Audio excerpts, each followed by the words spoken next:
Professor William Henry Faulkner III. I'm a comic book historian. I teach at Naugatuck Valley Community College in Waterbury, Connecticut. Here are two books I've written about what the major theme of my research is about, the changing image of African Americans in comics. The first book is Looking for a Face Like Mine, which I completed in 2005. And my new book is Dreaming of a Face Like Ours, another collection of essays that was completed in 2010. My research consists of looking at historical images of people of color, primarily African Americans, but not exclusively.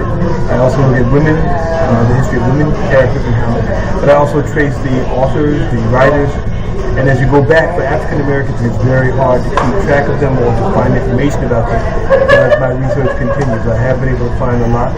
I publish quite a bit. I have several websites I write on. Of course, I have books, I write essays, I appear at scholarly conferences talking about different aspects of African Americans in comics. It's a very rewarding field, and as time goes on, hopefully we find out more and more. In the era when they were done, there was very little to find out. So what kind of things draw your attention? Besides just generally having characters of color.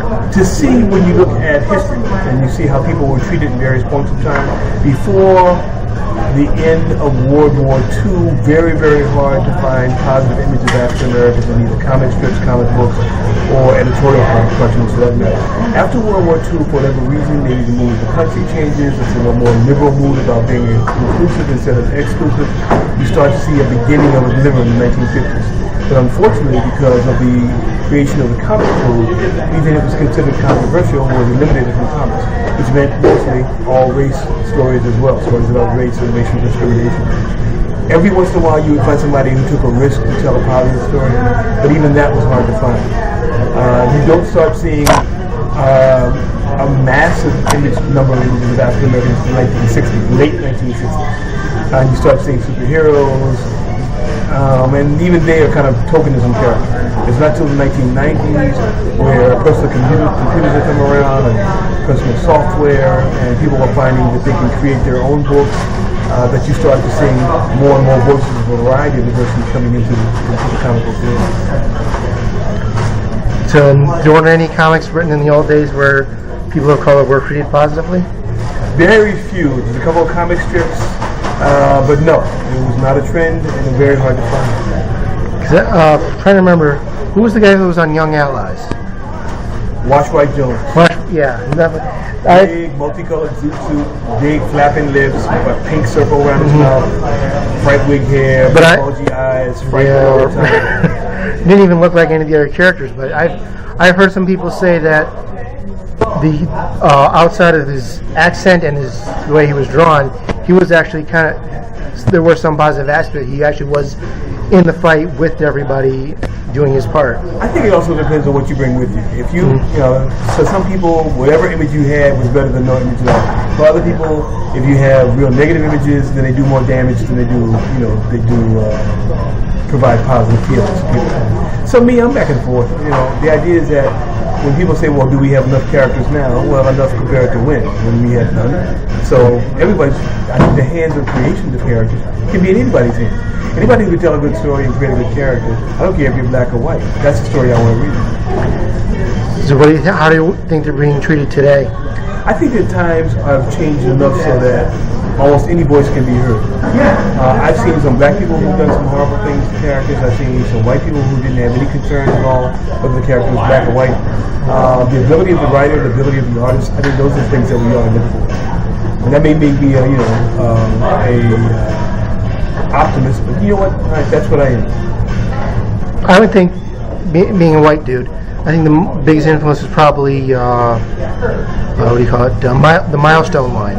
What was your opinion on that? I love the work they did, and Milestone had the courage and the common sense to have an appreciation of they weren't a black comic company. They were a company that promoted the diversity of all characters because they had white characters, Latin American, Middle Eastern. Some people never really got that. They just saw it as a bunch of black people, which was really kind of like a really simplistic view. So they were doing a very complex job in a very interesting market. I think they did it fairly well. I'm just so sorry that their tenure was so short. Yeah, my only reason I never got into it was maybe just the artwork wasn't really my thing, just because the way the lines were drawn. I think The coloring. I think the coloring is actually what. I think that's very brave of you to say. Some people would never say that for fear that they'd be considered racist, which would be wrong. The idea is that either you like something or you don't. Well, I've been written on my site a few times that to me, skin color is no different than hair or eye color. It's just a way to describe somebody's That's physical. another part of who we are. Yeah. Absolutely right. So, but I did first time I saw the milestone stuff was when I did the Worlds Collide event with DC, and then when I found some characters, like I picked up the hardware that came around that time because it was debuting his new armor. Because you love Iron Man. Yeah, and you got people decapitated heads flying around, and that's stuff in here. And then you go to the Blood Syndicate, and they're always swearing and stuff. But they were a street gang, so that kind of made sense. But that's kind of what turned me off personally. It wasn't so much the. I think that's a fair thing to say. I think you gave a fair assessment of what you liked and what you didn't like. Yeah. It's for me, and this is ironic, talking about the contemporary version of this is President Obama. There are people who don't like him just because he's black. There are people who don't like him because they don't think he's a very good politician. I don't have a problem with you thinking either way. Just don't front one for the other. No, for me, it's strictly issues. It's just, as in always issues. Yeah. Because I've had very few presidents I've liked, and it had nothing to do with them being white. Yeah. It had to do with them being a good person or not. But I can't at least appreciate the milestone of having the first black president, even though I personally, he's black. That I don't care. I want the right person for the job. If even if it had been Hillary Clinton, which I actually would have been more against Hillary Clinton just because I don't like her personally and a lot of her issues. Well said. Yeah. God forbid we should like everybody, because that's not the goal of diversity education. Yeah. It's not. Some people want to think that, but who cares who you like? It's about respecting each other.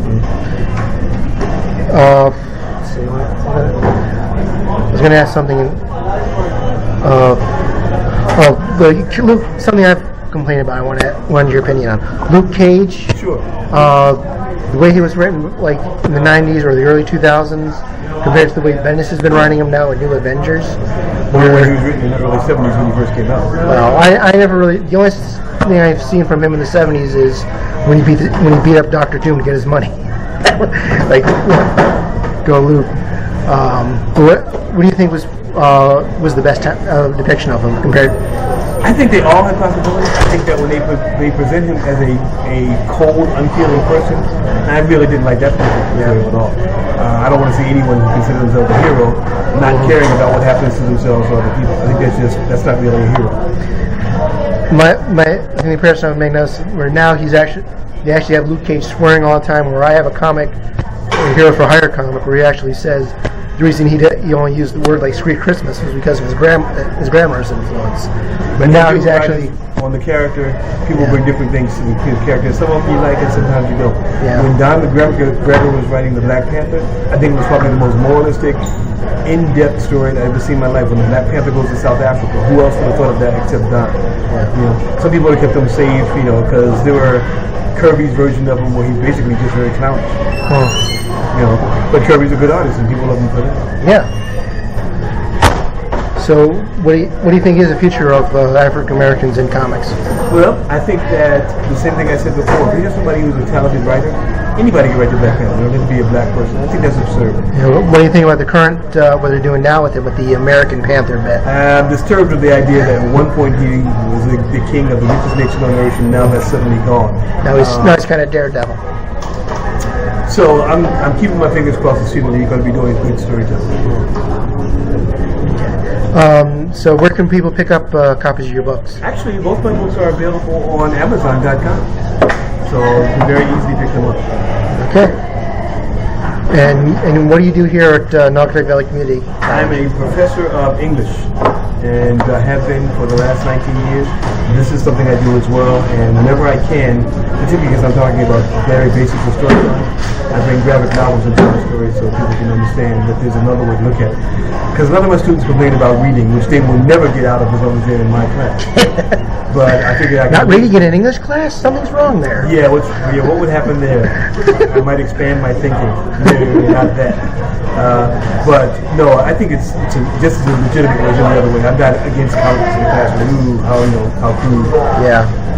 Well, that's nice to hear. It's nice to hear people giving comics a shot alongside every other storytelling format. What do you think about video games now as a storytelling medium? I have to tell you, I have not played video games in years. I'm going to have somebody reintroduce me to them to see what I think, because having not played them for a while, I really don't have anything. Because that's slowly becoming a new storytelling format. And it's been for a while, but you're right. People are going to that because, let's face it, visuals are more exciting than, reading words. Yeah, well, thank you very much for your time. Thank you for asking. I do appreciate being here. Okay.